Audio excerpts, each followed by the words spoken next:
Capítulo 10. Autodisciplina. A que tipo de preparação uma pessoa deve se submeter antes de ser capaz de avançar com definição de propósito? A pessoa deve ter domínio sobre si mesma. Este é o segundo dos 7 princípios. A pessoa que não domina a si mesma jamais poderá ser líder de outras. A falta de autodomínio é, por si só, a forma mais destrutível de indefinição.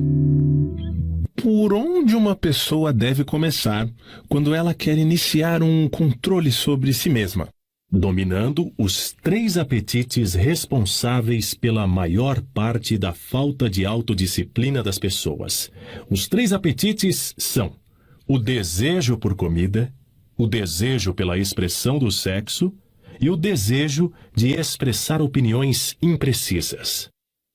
O homem possui outros apetites que ele necessita controlar?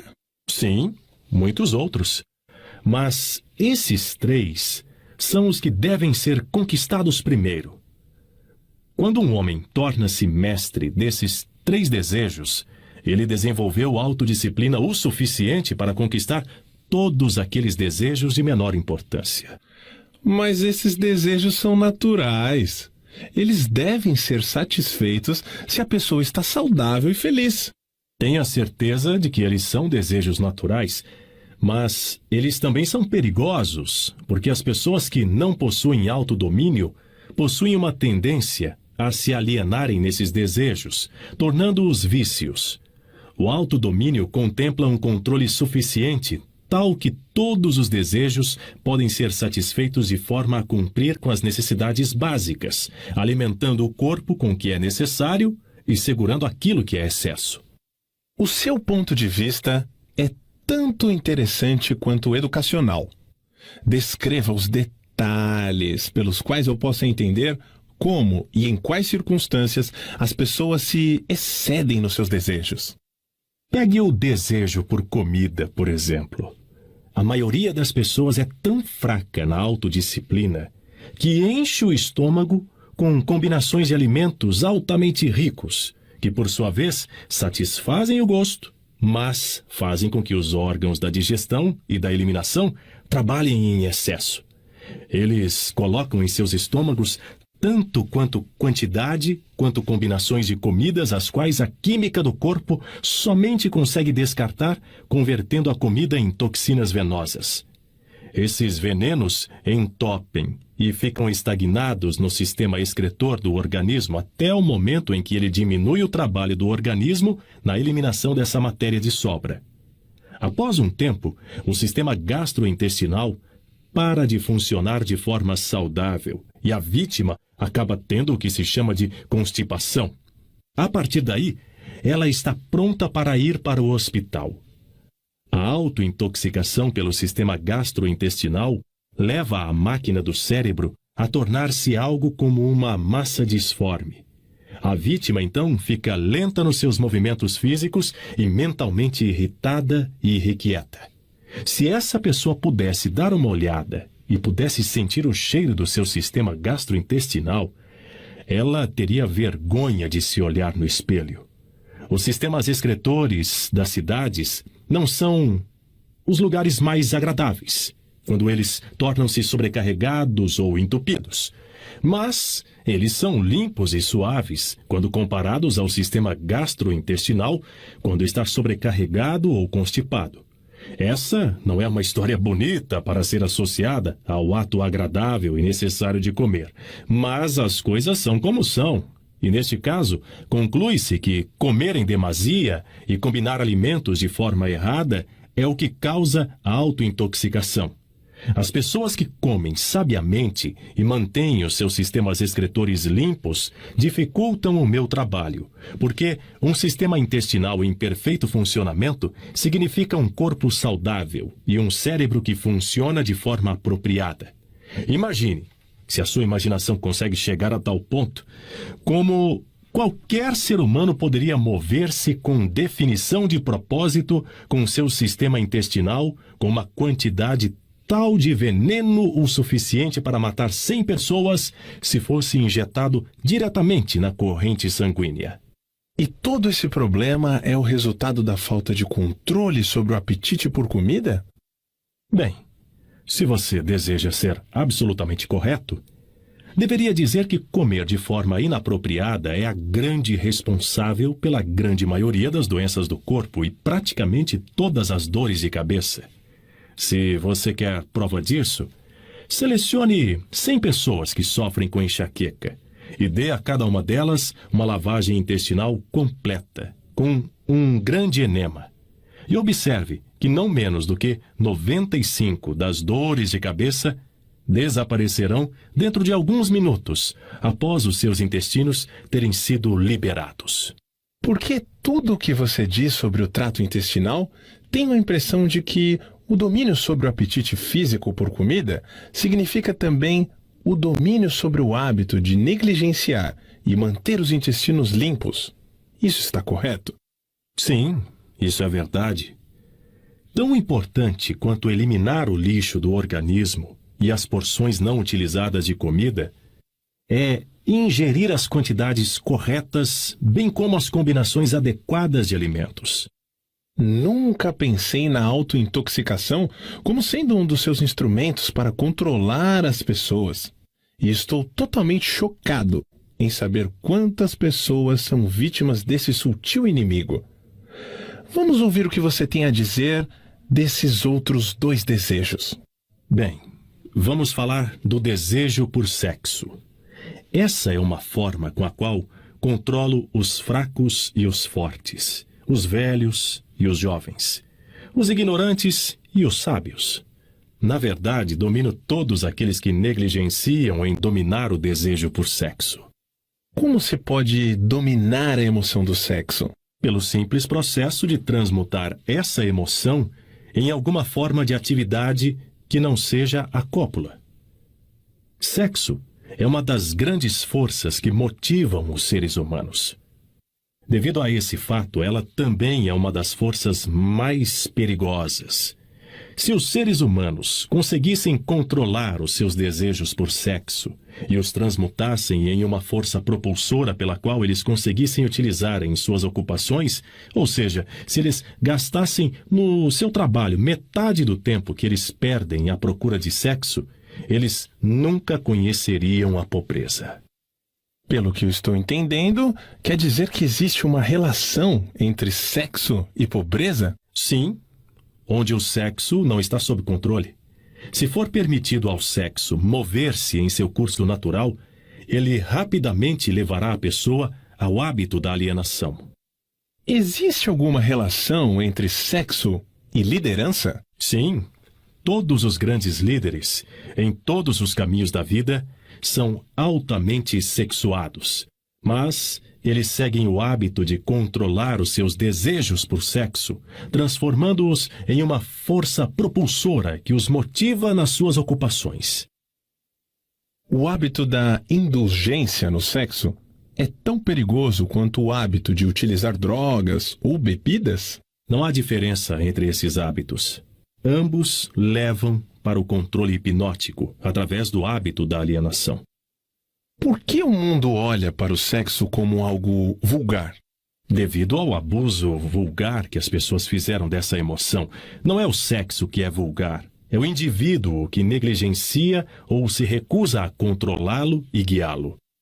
Você quer dizer, pela sua afirmação, que não se deve satisfazer o desejo por sexo? Não, eu quero dizer que sexo, como todas as outras forças disponíveis para o homem, deve ser entendido, dominado e feito para servir ao homem. O desejo por sexo é tão natural quanto o desejo por comida. Esse desejo não pode ser aniquilado, assim como não se pode parar um rio de fluir. Se a emoção do sexo fosse desligada de seu modo de expressão natural, ela se quebraria em outras formas menos desejáveis, assim como um rio, se represado, procura quebrar e fluir na volta da represa. A pessoa que possui autodisciplina entende a emoção do sexo, a respeita e aprende a controlar e a transmutá-la em atividades construtivas. Quais são os prejuízos decorrentes do desejo excessivo de sexo? O maior dos danos é que ele priva a fonte de uma das maiores forças propulsoras do homem e gasta, sem uma compensação adequada, a energia criativa do homem. Ele dissipa a energia necessária pela natureza para manter a saúde física. O sexo é a força terapêutica mais útil da natureza, mas, em excesso, diminui a energia magnética, que é a fonte de uma personalidade atrativa e agradável.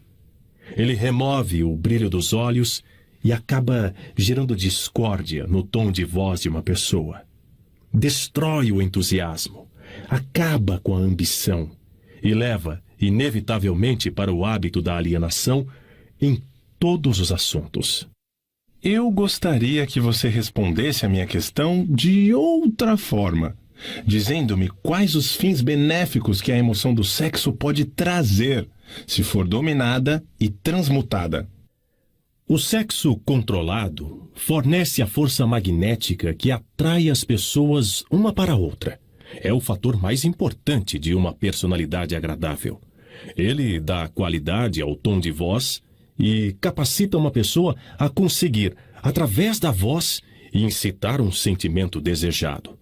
Ele serve, melhor do que qualquer coisa, para dar força motivacional aos desejos de uma pessoa. Ele mantém o sistema nervoso carregado com a energia necessária para dissipar a energia através de todo o corpo, mantendo-o funcionando apropriadamente. Ele afia a imaginação e capacita uma pessoa para criar ideias úteis. Ele fornece agilidade e definição para os movimentos físicos e mentais. Ele fornece à pessoa persistência e perseverança na busca por um objetivo maior na vida. Ele é um grande antídoto para todas as formas de medo. Ele fornece imunidade contra o desencorajamento. Ele fornece resistência física e mental nos momentos em que se passa por alguma forma de fracasso ou revés. Ele fornece as qualidades necessárias para lutar sob quaisquer circunstâncias, aumentando a capacidade de autodefesa. Em resumo, ele faz vencedores e não perdedores. Essas são todas as vantagens que você afirma estarem relacionadas à energia do sexo controlado? Não. Elas são somente alguns dos benefícios mais importantes que ele fornece. Talvez alguns acreditarão que a maior de todas as virtudes do sexo é que ele é o método que a natureza utiliza-se para a perpetuação de toda a vida no planeta. Só isso já deve remover todo e qualquer pensamento que leve a crer que o sexo seja algo vulgar. Pelo que estou entendendo, baseado no que você diz, a emoção do sexo é uma virtude e não uma falha. Ela é uma virtude quando controlada e direcionada para obter fins desejáveis. Ela é uma falha quando negligenciada e quando se permite sair do controle e levar-nos a atos de luxúria. Por que essas verdades não são ensinadas para as crianças, através de seus pais e das escolas? Ambos negligenciam isso porque, na verdade, desconhecem a real natureza do sexo. Para a manutenção da saúde do corpo, é tão necessário que se entenda e se use apropriadamente a emoção do sexo, quanto é manter o sistema intestinal limpo. Os dois assuntos devem ser ensinados em todas as escolas e em todas as casas onde haja crianças. A maioria dos pais não precisaria de instruções adequadas a respeito das funções e do uso do sexo antes que eles pudessem, inteligentemente, ensinar às suas crianças? Sim, tanto eles quanto os professores das escolas. Qual seria o grau de importância relativa que você daria para a necessidade de conhecimento apurado sobre o assunto sexo? Está próximo do topo da lista. Há apenas uma coisa de maior importância para os seres humanos, que é pensar com exatidão. Pelo que estou entendendo, você afirma que o conhecimento das reais funções do sexo e a habilidade para pensar com exatidão são as duas coisas de maior importância para o homem? Essa era a minha intenção, para que você entendesse.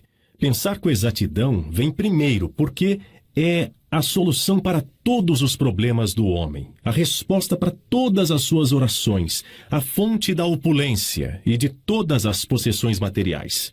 O pensamento exato é auxiliado pela emoção do sexo propriamente controlada e direcionada. Isso porque a mesma energia que o homem usa para pensar, ele também usa para o sexo. Ela começa com todos aqueles que desejam ter autodeterminação suficiente para pagar o seu preço. Ninguém consegue estar inteiramente livre, espiritualmente, mentalmente, fisicamente e economicamente, sem aprender a arte do pensamento exato. Ninguém consegue aprender a pensar com exatidão sem incluir, como parte do conhecimento necessário, informações sobre o controle da emoção do sexo através da transmutação. Será uma grande surpresa para muitas pessoas saber que existe uma relação íntima entre o pensamento e a emoção do sexo. Conte-nos agora sobre o terceiro desejo e vamos ver o que isso tem a ver com a autodisciplina. O hábito de expressar opiniões imprecisas e desorganizadas é um dos hábitos mais destrutivos. O prejuízo consiste na sua tendência a influenciar as pessoas no ato de adivinhar, em vez de procurar pelos fatos, no momento em que elas formam opiniões, criam ideias ou organizam planos. O hábito desenvolve o que eu chamo de uma mente gafanhoto. É aquela mente que pula de uma coisa para outra, mas nunca chega a lugar nenhum. E claro, o descuido na expressão de opiniões que não são baseadas em fatos leva ao hábito da alienação. A partir desse ponto, é somente um passo ou dois até que se estejam amarrados pela lei do ritmo hipnótico, que por sua vez automaticamente inibe o pensamento com exatidão. Quais outras desvantagens existem na livre expressão de opiniões? A pessoa que fala demais acaba informando ao mundo todos os seus planos e objetivos e, por sua vez, fornece aos outros a oportunidade de lucrar com as suas ideias. Homens sábios mantêm seus planos para si mesmos e evitam expressar opiniões que não tenham sido solicitadas.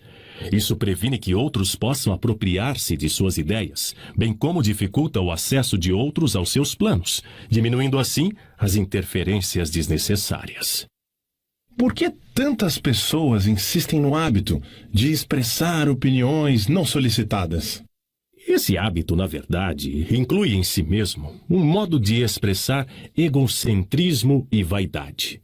O hábito da autoexpressão é inerente às pessoas.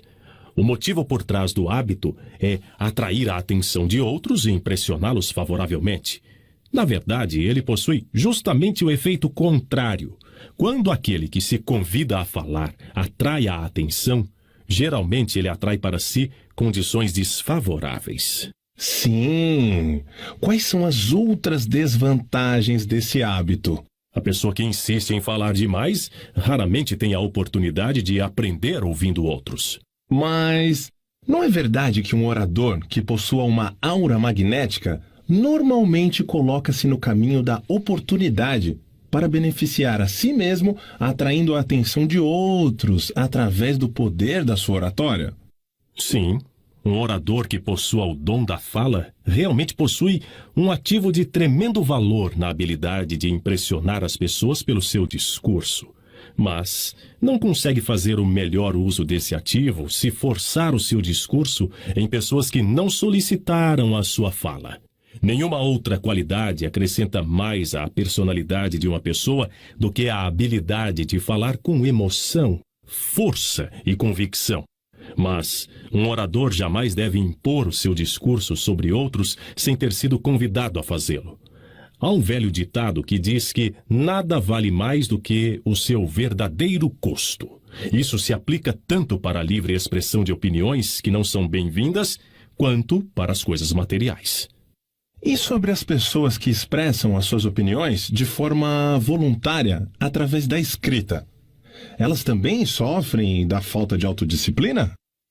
Uma das piores pestes presentes na Terra é a pessoa que escreve cartas deliberadamente para pessoas públicas de alta proeminência. Políticos, estrelas do cinema, homens que foram bem-sucedidos nos seus negócios, ou até mesmo escritores de livros best-sellers, e ainda pessoas cujos nomes aparecem seguidamente nos jornais, são frequentemente assediados por aqueles que escrevem cartas expressando as suas opiniões dos mais diversos assuntos. Mas escrever cartas não solicitadas é uma forma inofensiva de encontrar o prazer através da autoexpressão, não é? Que tipo de dano uma pessoa pode causar por esse hábito? Hábitos são contagiosos. Todo hábito atrai um conjunto de hábitos relacionados. O hábito de fazer qualquer coisa que seja inútil leva à formação de outros hábitos que também são inúteis, especialmente o hábito da alienação. Mas esses não são todos os perigos associados com o hábito do prazer em escrever opiniões não solicitadas. O hábito cria inimigos e coloca em suas mãos armas perigosas, pelas quais podem causar grandes transtornos àqueles que insistem em mantê-los. Ladrões, estelionatários e vigaristas pagam altos preços pelos nomes e endereços de escritores desse tipo de cartas, porque, conhecendo-os como eles os conhecem, acabam tornando-se vítimas fáceis de todas as formas de esquemas que resultam na perda do seu dinheiro. Eles referem-se aos escritores de tais cartas como doidos. Se você deseja saber o quão idiotas essas pessoas são, leia a seção de cartas de leitores de qualquer jornal, a coluna na qual o jornal publica opiniões voluntárias de seus leitores, e você verá por si mesmo como os escritores de tais cartas antagonizam pessoas e trazem para si a oposição de muitas outras. Eu não tinha ideia, Sua Majestade, de que as pessoas podem criar tanta confusão apenas expressando opiniões não solicitadas. Mas agora que você trouxe o assunto à tona, lembro-me de ter escrito para o editor de uma proeminente revista uma carta de crítica, que obviamente não havia sido solicitada, e que no futuro custaram-me um belo trabalho e um emprego na sua empresa, que me geraria um alto salário. Esse exemplo é perfeito. O lugar adequado para começar a autodisciplina é exatamente onde você está. O modo para começar é exatamente reconhecendo a verdade de que não existe nada para sempre, ou nada de diabólico, exceto o poder da lei natural, em toda a criação e em todos os universos. Não existe nenhuma personalidade individual, onde quer que seja, através de todos os universos, que possua o mais ínfimo poder para influenciar um ser humano, exceto a natureza e as próprias pessoas por si mesmas. Não existe ser humano algum, agora, vivendo ou que já tenha vivido, e absolutamente ser humano algum que venha a viver em qualquer ponto do planeta, que tenha o direito ou o poder de privar o outro de seu privilégio de exercitar o pensamento livre e independente. Esse privilégio é o único sobre o qual qualquer pessoa pode ter controle absoluto. Nenhum ser humano adulto jamais perde o direito da liberdade de pensamento, mas muitos perdem os benefícios desse privilégio, ou por negligenciá-lo, ou porque já foi tirado deles por seus pais ou instrutores antes mesmo da idade do entendimento. Essas verdades são autoevidentes, não menos importantes, pelo simples fato de terem sido reveladas a você pelo diabo e não pela minha oposição. Mas no que as pessoas vão se sustentar no momento de uma emergência, quando elas não souberem para onde nem a quem apelar? Deixe que elas se apoiem na única fonte de força disponível para qualquer ser humano. E o que é essa força? Eles mesmos. A força de seus próprios pensamentos. A única força que eles podem controlar e na qual eles devem se sustentar.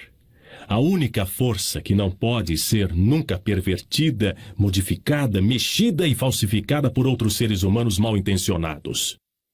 Tudo o que você diz parece lógico, mas por que eu deveria vir justamente para o diabo para descobrir tais verdades tão profundas?